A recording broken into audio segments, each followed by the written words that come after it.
The merchants on Beale Street were all immigrants. The patrons were black, the money was green. And to this day, there's very few black-owned businesses on Beale Street, even in the modern times. You can only find one or two or three right now.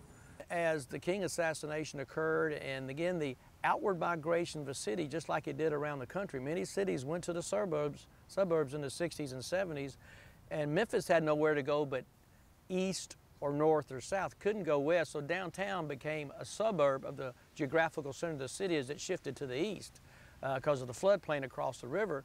Couldn't go that way, so it made things go further and further away from downtown, so the residential areas moved out into those neighborhoods, and the shopping centers took people's interest, and then the schools, and we kept on building roads to do it. Then we built an expressway system to take us even further from downtown and further from Beale Street.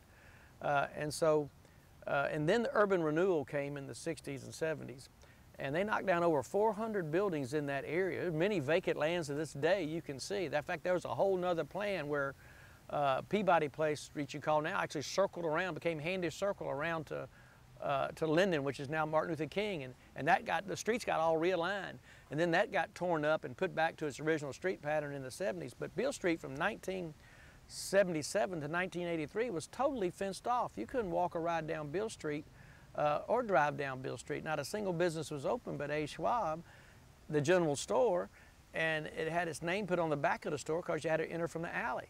And just a couple years before that, in 75, the Peabody Hotel had closed and been closed for 6 years, and boarded up and bought on the auction block for $550,000.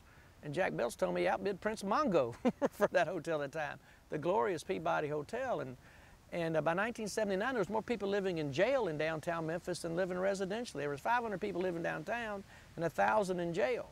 And the big deal was that we got to build a bigger jail, which we built and opened 201 Poplar before we opened the Peabody Hotel or built Mud Island. The city leaders finally came to say, hey, we got to do something about our downtown core. That's the heart and soul of our city. And that's when Mud Island and Beale Street and the Orpheum was bought for $285,000 from demolition. The Lorraine Motel was bought for $124,000 in 1982. So for less than $1 million, you got the Peabody, the Orpheum, and now the Civil Rights Museum facilities there. And people started coming back into downtown. Jack Tucker, Lyman Aldrich, the Memphis in May Festival helped build up the spirit of downtown and started building residential condominiums in downtown in 79 for residential living.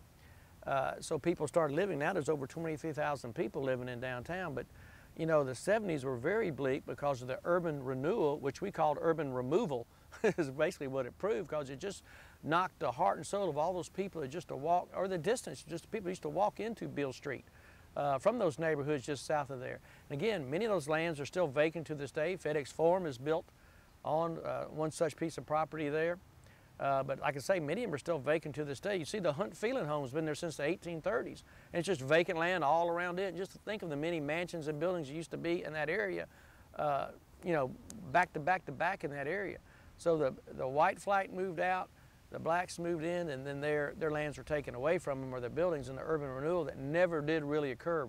Urban renewal finally took hold in the 1980s at Beale Street when Elkington and Keltner came in, now later named Performa, and helped develop the street into the entertainment center that it is. And it's by no means is it the same street that it was known for 100 years as a commercial street. It's now an entertainment center that's the largest revenue grossing tourist attraction in the state of Tennessee, and obviously very successful with the music and the events and the alcohol and the food.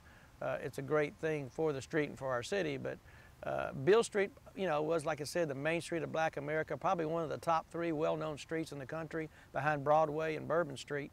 And it's surviving now, but it's on a second life, just like our city from the yellow fever epidemic took on a second life 100 years before that time. It just seems like every 100 years we renew ourselves again, you know.